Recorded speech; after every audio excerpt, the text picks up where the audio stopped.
Добрый день, друзья! Сегодня я вам расскажу и покажу замечательное место, где растет очень полезное целебное растение исландский мох.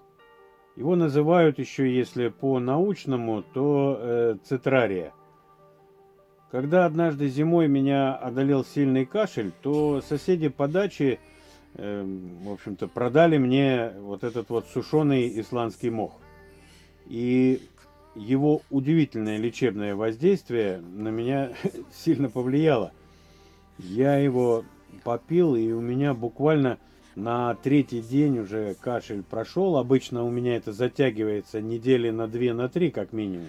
А тут на третий день уже прошел кашель, и такая появилась бодрость, такая активность. В общем-то, мне понравилось.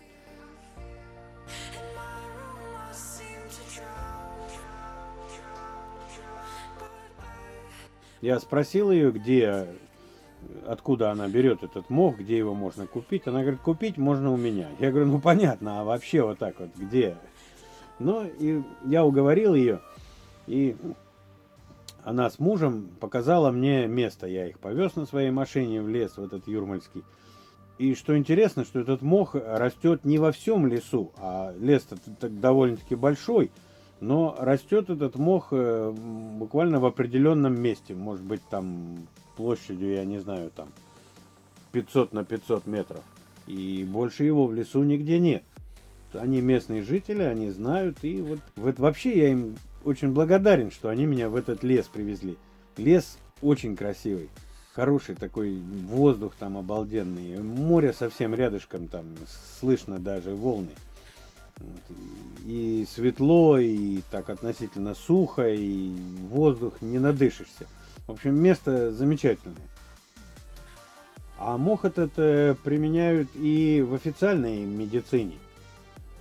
Не то, что там это чисто какое-то там народное средство. На основе его делают лекарства.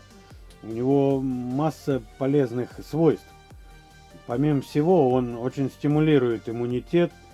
При, там, допустим, ранении каком-то его можно наружнее применять. Он быстро останавливает кровь и вообще ускоряет заживление раны. Ну, конечно, основное его свойство это от кашля. От кашля он вообще обалденно помогает. Вот при бронхитах, при легочных всяких заболеваний. Он даже туберкулез лечит. Воздух обалденный здесь.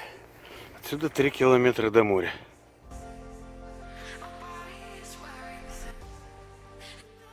Вот он.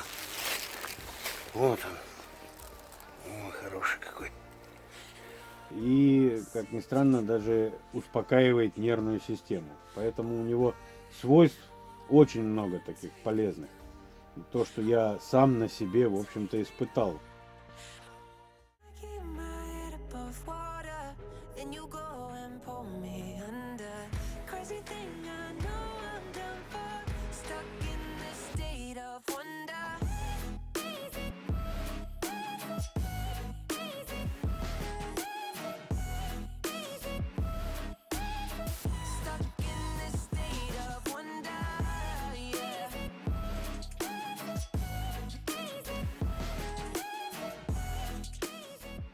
Вот он. Периодически потребляя вот этот исландский мох, я, в общем-то, забыл, что такое кашель, там, боль в горле и так далее. Так что вещь очень полезная.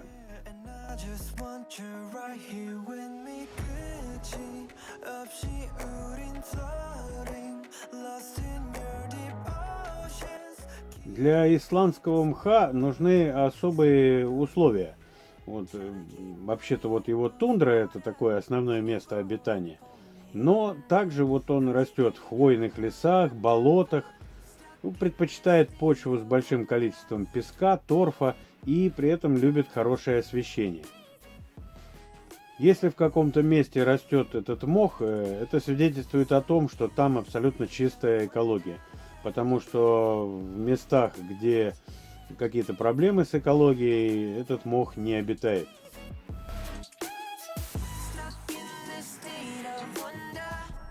И его еще после тяжелой болезни, вот особенно сейчас, когда вот этот ковид, если не дай бог, конечно, заболеть, но он очень помогает быстрее восстанавливаться после таких вот заболеваний, как ковид.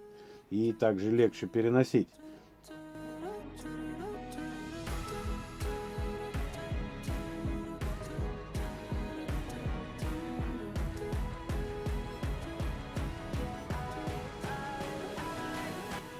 Да, не просто его найти, если не знаешь, так и не найдешь.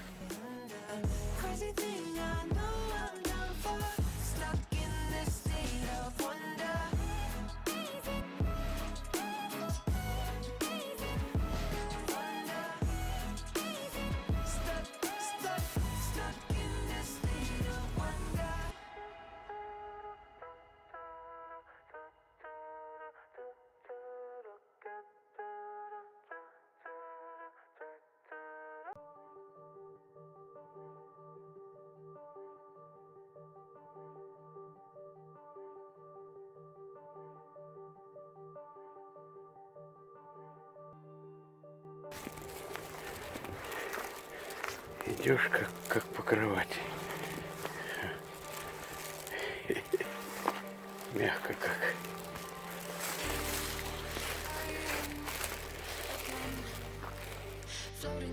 Прекрасное место. Свежий воздух. 3 километра до моря отсюда. Лес замечательный. Воздух не надышишься. Отлично.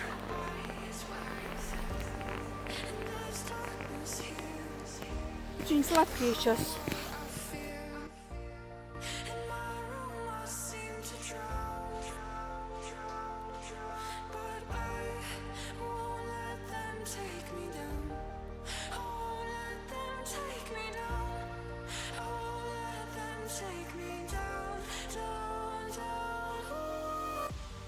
Слушай, вкусное.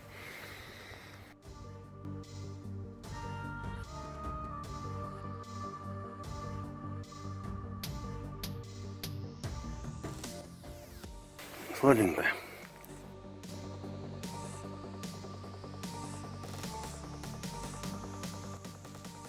Вкусняшка.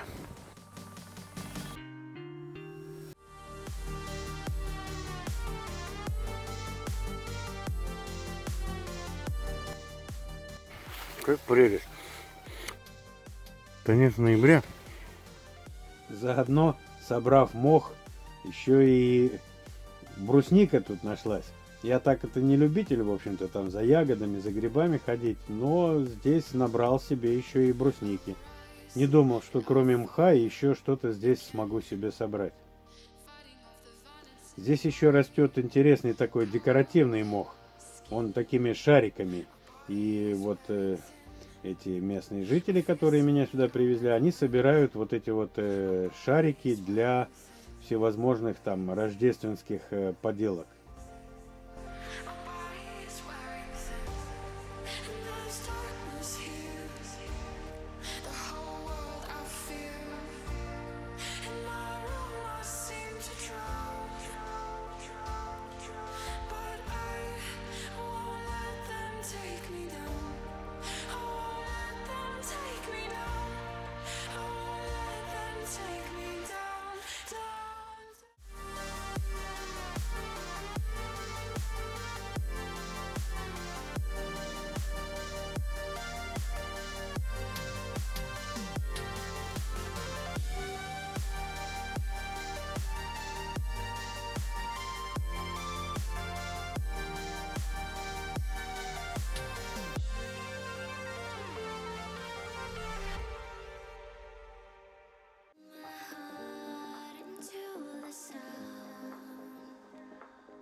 Так что, друзья, если у вас есть такие вот подобные леса с такими условиями, будет возможность, прогуляйтесь, подышите, и если найдете исландский мох, то советую его собрать, высушить и использовать, заваривать, пить в суровую зимнюю погоду.